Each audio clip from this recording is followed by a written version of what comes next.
ایک بندے کی برائی بیان کی جاتی ہے، اس کے عیب کو بیان کیا جاتا ہے، اور جب جس کا عیب بیان کیا جا رہا ہے وہ بندہ آگے سے پوچھتا ہے کہ بھائی یہ بات کس نے کی ہے، یہ برائی میرے اندر موجود ہے ہی نہیں، تو آگے سے وہ کہتا ہے جی لوگ ایسا کہتے ہیں۔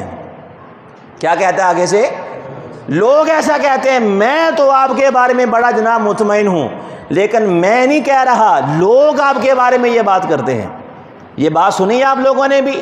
اب امام غزالی نے یہ حدیث حضور کی نقل کی کہ میرے آقا نے ارشاد فرمایا بئس مطیۃ الکذب زعموا، فرمایا بدترین جھوٹا جملہ یہ ہے کہ بندہ یہ کہے کہ لوگ یہ کہہ رہے ہیں۔ حضرات محترم، آج ہم اپنے آپ کو دیکھیں، آج ہم جب کسی کی برائی کو بیان کریں اور آگے سے یہ حوالہ دیں کہ لوگ یہ کہتے ہیں، کون کہتا ہے بولیے گا؟